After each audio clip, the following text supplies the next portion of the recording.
हुबली में महिला को नींव वस्त्र करने के मामले की निंदा करते हुए बीजेपी कार्यकर्ताओं ने बड़ा विरोध प्रदर्शन किया। शहर के अंबेडकर सर्कल से तहसीलदार के ऑफिस तक विरोध मार्च निकालने वाले कार्यकर्ताओं ने राज्य सरकार के खिलाफ नारे लगाए और सीएम सिद्धारमैया का पुतला जलाकर अपना गुस्सा जताया। विपक्ष के नेता आर अशोक ने कहा कि इस घटना ने सिविल सोसाइटी को शर्मिंदा किया है। उन्होंने कहा कि बेलगाम में एक दलित महिला के कपड़े उतारकर उसे खंबे से बांधकर पीटा गया। हावेरी में एक मुस्लिम महिला के साथ 5 लोगों ने गैंग रेप किया। क्या ये सब झूठ है? उन्होंने कहा कि राज्य में कांग्रेस की सरकार परमानेंट नहीं है, कांग्रेस का अंत करीब है। बीजेपी पार्टी पूरे देश में मजबूत है। उन्होंने कहा कि प्रधानमंत्री नरेंद्र मोदी की लीडरशिप में बीजेपी मजबूत है।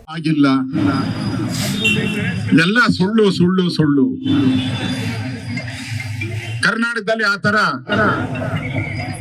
ಕಾಂಗ್ರೆಸ್ ಸರ್ಕಾರದಲ್ಲಿ ಏನು ಆಗಿಲ್ಲ ಅಂತ ಹೇಳ್ತಾರೆ. ಹಾಗಾದ್ರೆ ಬೆಳಗಾವಿ ಅಧಿವೇಶನ ನಡೀತಾ ಇತ್ತು, ಮುಖ್ಯಮಂತ್ರಿ ಅಲ್ಲೇ ಇದ್ರು, ಗೃಹ ಸಚಿವರು ಅಲ್ಲೇ ಇದ್ರು, ಪೊಲೀಸಿನ ಡಿಜಿ ಅಲ್ಲೇ ಇದ್ರು. ಒಬ್ಬ ದಲಿತ ಮಹಿಳೆಯನ್ನ ಬಟ್ಟೆ ಬಿಚ್ಚಿ ಹಾಕಿ ಕಂಬಕ್ಕೆ ಕಟ್ಟಿ ಹೊಡೆದ್ರು. 2 ಗಂಟೆ ಕಂಬದಲ್ಲೇ ಆ ಮಹಿಳೆ ನಿಂತಿದ್ಲು. ಸುಳ್ಳು. ಇದೇ ಹಾವೇರಿ, ನಾನೇ ಬಂದಿದ್ದೆ. ಬಿಜೆಪಿ ಮುಸ್ಲಿಂ ವಿರೋಧಿ ಅಂತಾರೆ, ಅಲ್ಲ.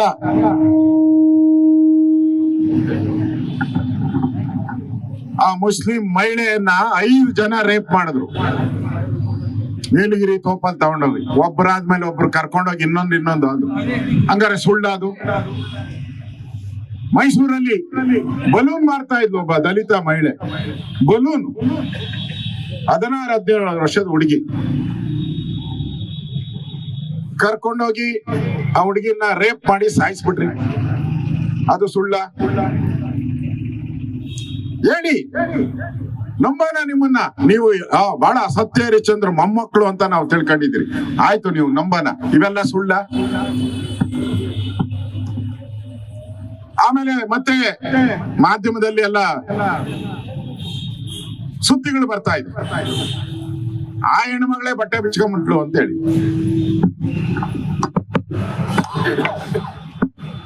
ಅಂದ್ರೆ ಈ ಪೊಲೀಸರು ಯಾಕೆ ಹಂಗೆಲ್ಲ ಹೇಳ್ತಿದ್ದಾರೆ? ಆರಾಮಾಗಿ ಬಾಯಿ ಮುಚ್ಕೊಂಡು ಸುಮ್ಮನೆ ಇರ್ಬೇಕಾಯ್ತು ಪೊಲೀಸರು. ಕಾನೂನು ಏನ್ ಹೇಳ್ತೈತೆ? ತನಿಖೆ ಆಗ್ಬೇಕು, ತನಿಖೆ ಆದ್ಮೇಲೆ ರಿಪೋರ್ಟ್ ಬರುತ್ತೆ, ಅಧಿಕಾರಿಗಳು ಸೈನ್ ಹಾಕ್ತಾರೆ. ಸೈನ್ ಹಾಕದ್ಮೇಲೆ ಅದನ್ನ ಸರ್ಕಾರಕ್ಕೆ ಕೊಡಬೇಕಾಗಿತ್ತು. ಇಲ್ಲಿ ಸೈನು ಇಲ್ಲ, ತನಿಖೆನೂ ಇಲ್ಲ. ಹೇಳಿದ್ದೆ. ಇವ್ರು ಹೇಳಿದ್ರು, ಮುಖ್ಯಮಂತ್ರಿ ಅಲ್ಲೇ ಅನೌನ್ಸ್ ಮಾಡ್ಬಿಟ್ರು, ಇದು ಆಯಮ್ಮನೆ ಮಾಡ್ಕೊಂಡಿರೋದು ಅಂತ. ಒಬ್ಬ ರಾಜ್ಯದ ಮುಖ್ಯಮಂತ್ರಿ ಏನ್ ಮೆಸೇಜ್ ಕೊಟ್ರು? ಪೊಲೀಸವ್ರಿಗೆ ನೀವು ಹಿಂಗೆ ತನಿಖೆ ಮಾಡಬೇಕು ಅಂತ ಮೆಸೇಜು. ಇವೆಲ್ಲ ನಾವು ಸರ್ಕಾರ ಮಾಡಿದಿರಿ, ನಮ್ಗೆ ಗೊತ್ತಿದ್ದಾರೆ. ಮೆಸೇಜ್ ಕೊಟ್ರ ನೀವು ಸರ್ಕಾರಕ್ಕೆ? ಯಾವ ಅಧಿಕಾರ ಇತ್ತು ನಿಮಗೆ? ಸಿದ್ದರಾಮಯ್ಯನವರೇ, ಏನ್ ತನಿಖಾಧಿಕಾರಿನಾ? ನೀನೇನ್ ಜಡ್ಜ? ಯಾವ ಬೇಸಿಸ್ ಮೇಲೆ ಕೊಟ್ಟೆ ನೀವು ಉತ್ತರ? ಕೊಡಕ್ಕೆ ಯಾರು ಕೊಟ್ರು ಅಧಿಕಾರ ನಿನಗೆ? ತನಿಖಾಧಿಕಾರಿ ತನಿಖೆ ಮಾಡ್ಬೇಕು, ರಿಪೋರ್ಟ್ ಬರ್ಬೇಕು, ಆಮೇಲೆ ಸರ್ಕಾರ ಹೇಳ್ಬೇಕು. ಇಲ್ಲ ಹಂಗಲ್ಲ, ಸರ್ಕಾರ ಫಸ್ಟ್ ರಿಪೋರ್ಟ್, ಆಮೇಲೆ ತನಿಖೆ. ಇಲ್ಲೇ ಮೋಸ ಅಂತ ಹೇಳ್ತಾ ಇರೋದು ನಾವು. ಆಯ್ತು, ಮಹಿಳೆ ಬಗ್ಗೆ ಏನೇನೋ ಕಟ್ಟು ಕಥೆಗಳೆಲ್ಲ ಬರ್ತಾ ಇದೆ, ಬರ್ಲಿ, ಪರವಾಗಿಲ್ಲ. ನಾವಿಲ್ಲಿ ಬಂದಿರೋದು, ನಾವೆಲ್ಲರೂ ಕೂಡ ಇಲ್ಲಿ ಹೋರಾಟ ಮಾಡ್ತಾ ಇರೋದು, ನಮಗೆ ಹಿಂದಿನ ಜನ್ಮದಲ್ಲಿ ಏನಾಗಿದೆ ಬೇಡ, ಮುಂದೆ ಜನ್ಮದಲ್ಲಿ ಏನಾಗುತ್ತೆ ಬೇಡ, ಇವಾಗ ಏನಾಗಿದೆ ಅದು ಇಂಪಾರ್ಟೆಂಟ್. ಹಿಂದೆ ಏನಾಗಿದ್ರೆ ನೀವು ಕ್ರಮ ತೆಗೆದುಕೊಳ್ಳಿ. ಹಿಂದೆ ಏನಾರ ಮಾಡಿದ್ರೆ ಕಂಪ್ಲೇಂಟ್ ತಗೊಳ್ಳಿ, ಕ್ರಮ ತೆಗೆದು. ನಾವ್ಯಾರ ಅಬ್ಜೆಕ್ಷನ್ ಮಾಡಿದ್ರ? ಮಾಡಿಲ್ಲ. ಕಂಪ್ಲೇಂಟ್ ತಗೊಂಡಿದ್ದೀರಾ? ಇಲ್ಲ. ವಿಡಿಯೋಗಳು ಮಾತ್ರ ಬರ್ತಾನೆ ಇದೆ. ಕಂಪ್ಲೇಂಟ್ ತಗೊಂಡಿರ ನೀವು ಬಿಡ್ತಾ ಇದ್ದೀರಲ್ಲ, ಯಾಕೆ? ನಾನು ಬರ್ತಾ ಇದ್ದೀರಿ ಅಂತ, ನಾರಾಯಣ ಸ್ವಾಮಿ ಬರ್ತಾ ಇದ್ದೀರಿ ಅಂತನ? ಬರಕ್ ಮುಂಚೆ ಒಂದು ಬಿಡೋಣ ಅಂತ ಹೇಳಿ ಬಿಟ್ಟಿದ್ದೀರಾ? ನಾಚಿಕೆ ಆಗಲ್ವಾ ನಿಮ್ಗೆ? ಆಯ್ತಪ್ಪ ನಾನ್ ಬರ್ತೀನಿ, ಈಗ ನಾವೆಲ್ಲ ಇದ್ದೀರಪ್ಪ. ಈಗ ಒಬ್ಬ ಹೆಣ್ಮಗಳು ಏನ್ ಮಾಡ್ತಾಳೆ, ನಮ್ ಪೊಲೀಸ್ ಸ್ಟೇಷನ್ ನುಗ್ಬಿಡ್ತೀನಿ ಅಂತ ಓಡ್ತಾಳೆ. ಈಗ ಎಷ್ಟ್ ಜನ ಪೊಲೀಸರು ಎಲ್ಲಿ ಇದ್ದೀರಾ? 100 ಜನ ಇದ್ದೀರಾ. ಬಿಟ್ಬಿಡ್ತೀರಾ ಅವ್ ಹೆಣ್ಮಗಳನ್ನ? ಬಿಡ್ತೀರಾ? ಬಿಡೋದೇ ಇಲ್ಲ, ಒಂದ್ ಹೆಜ್ಜೆ ಬಿಡಲ್ಲ.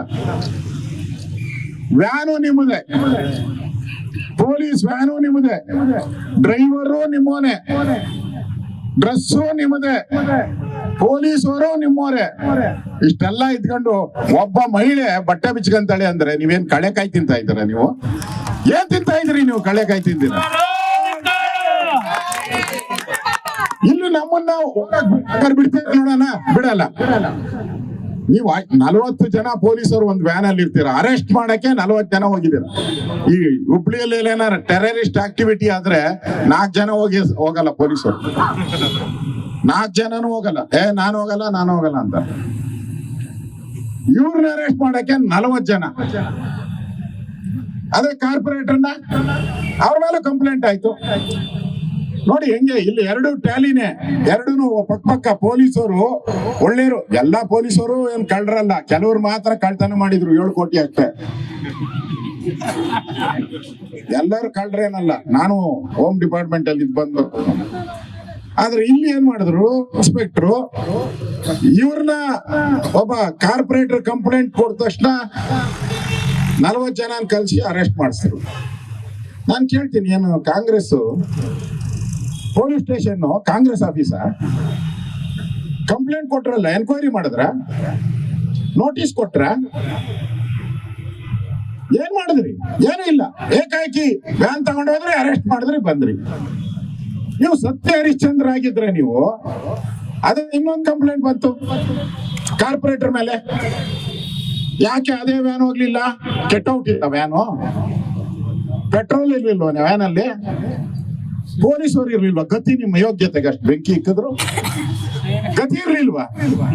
ಫಾರ್ಚುನರ್ ವ್ಯಾನ್ ಕರ್ಕೊಂಡೋಗಿ ಅವ್ರು ಕರ್ಕೊಂಡ್ಬಂದು ಸ್ಟೇಷನ್ ಬಿಟ್ಟು, ಆಮೇಲೆ ಯಾವ ಕೇಸ್ ಹಾಕ್ಲಮ್ಮ ಅಂತ ಕೇಳ್ತಾರೆ ಅವ್ರನ್ನ. ಯಾವ ಕೇಸ್ ಹಾಕ್ಲಮ್ಮ ಅಂತ ಆಯಮ್ಮ ಹೇಳ್ತಾಳೆ, ನೋಡಿ ಸರ್ ನನ್ಗೆ ಬೇಲ್ ಸಿಗಬೇಕು ಅಂತ ಕೇಸ್ ಹಾಕಿ. ಇಲ್ಲಮ್ಮ ಬೇಲ್ ಏನೋ ಇಲ್ಲ, ಪೊಲೀಸ್ ಸ್ಟೇಷನ್ ಅಲ್ಲೇ ರಿಲೀಸ್ ಮಾಡ್ಬೋದು ಅಂತ ಕೇಸ್ ಹಾಕಿ ಕಳಿಸ್ತೀನಿ ಅಂತ ಕಳಿಸ್ತೀನಿ.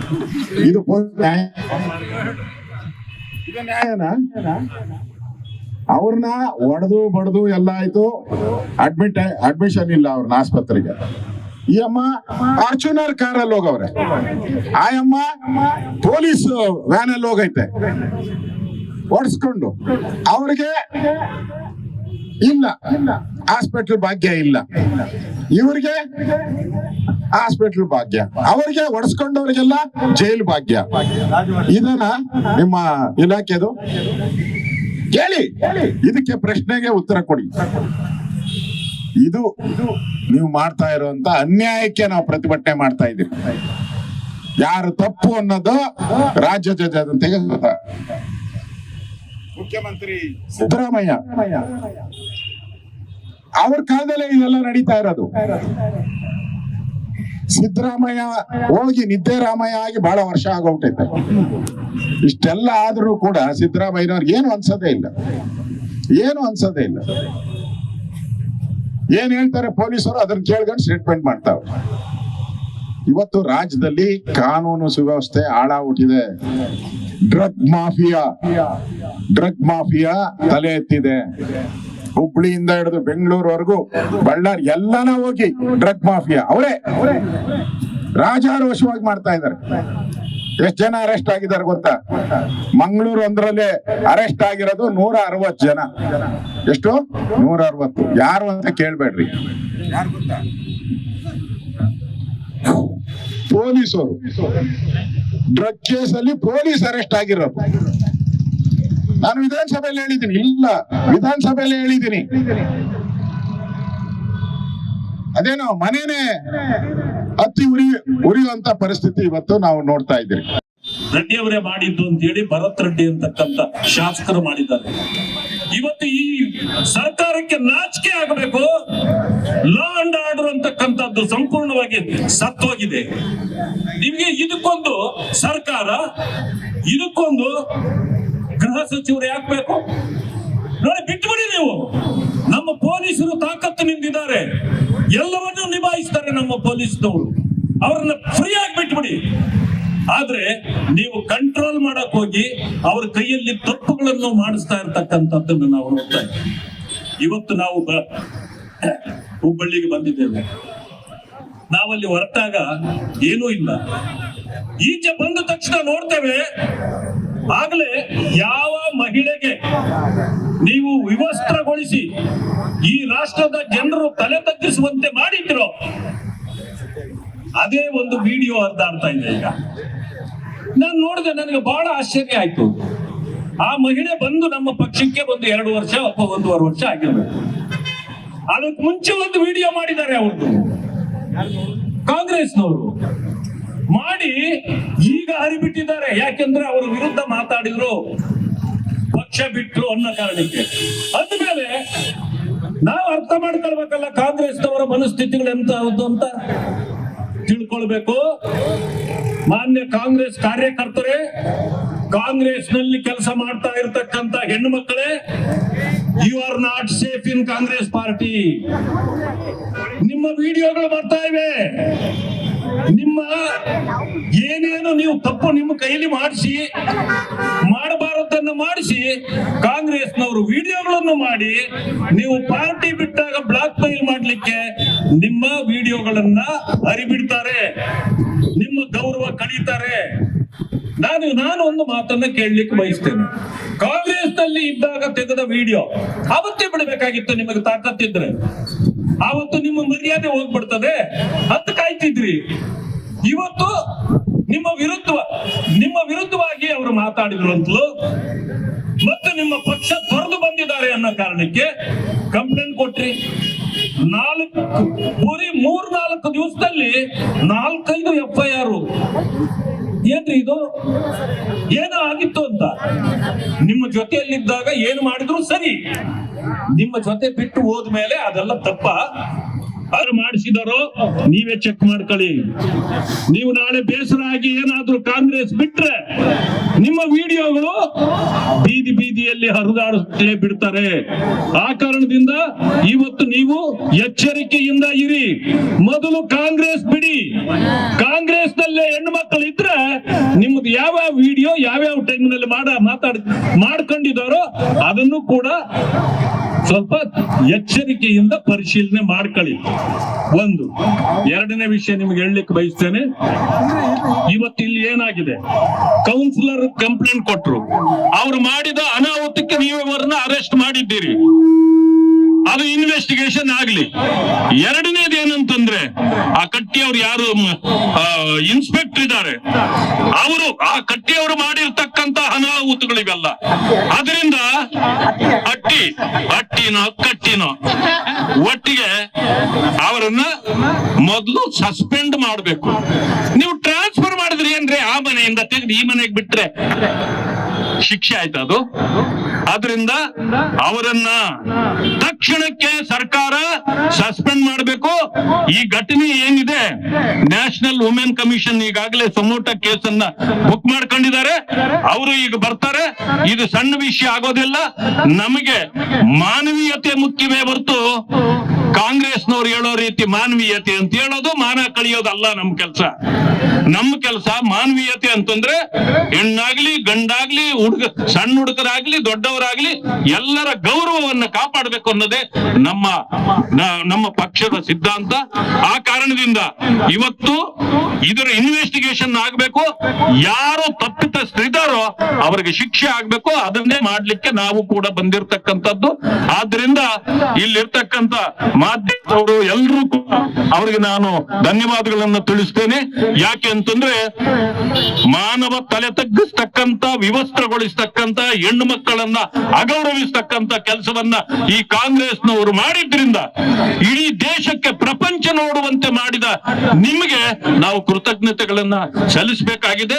ಕಾಂಗ್ರೆಸ್ ಸರ್ಕಾರ ಇದು ಶಾಶ್ವತವಾದ ಸರ್ಕಾರ ಅಲ್ಲ. ಅದು ಈಗಾಗಲೇ ಅದರ ಆಯಸ್ಸು ಮುಗೀತಾ ಬಂದಿದೆ. ನಿನ್ನೇನು ಹೇಳಿದ್ದಾರೆ ಸಿದ್ದರಾಮಯ್ಯ, ನಾನು ಇನ್ನೆಷ್ಟು ದಿನ ಇರ್ತೀನೋ ಗೊತ್ತಿಲ್ಲ ಅಂತ. ಕಾಂಗ್ರೆಸ್ ಪರಿಸ್ಥಿತಿಯೂ ಅಷ್ಟೇ. ಇನ್ನು ಈ ಕಾಂಗ್ರೆಸ್ ಎಷ್ಟು ದಿನ ಇರ್ತದಂತೂ ಗೊತ್ತಿಲ್ಲ.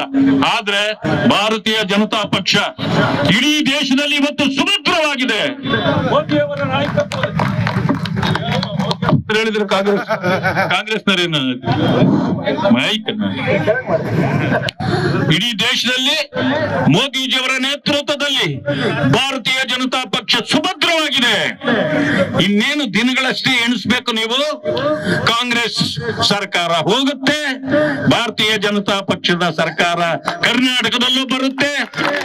ಗೌರವವನ್ನು ಕೊಡ್ತಕ್ಕಂಥದ್ದು, ಪ್ರತಿ ಮಾನವನ ಗೌರವವನ್ನು ನಾವು ಎತ್ತಿ ಹಿಡಿಯತಕ್ಕಂಥದ್ದು, ಮತ್ತೆ ಸುರಕ್ಷತೆಯನ್ನ ಮಾಡ್ತಕ್ಕಂಥ ಕೆಲಸವನ್ನ ನಮ್ಮ ಪಕ್ಷ ಮಾಡ್ತದೆ ಅಂತ ಹೇಳಿ ನನಗೆ ಅವಕಾಶ ಕೊಟ್ಟಿದ್ದಕ್ಕೆ ಎರಡು ಮಾತು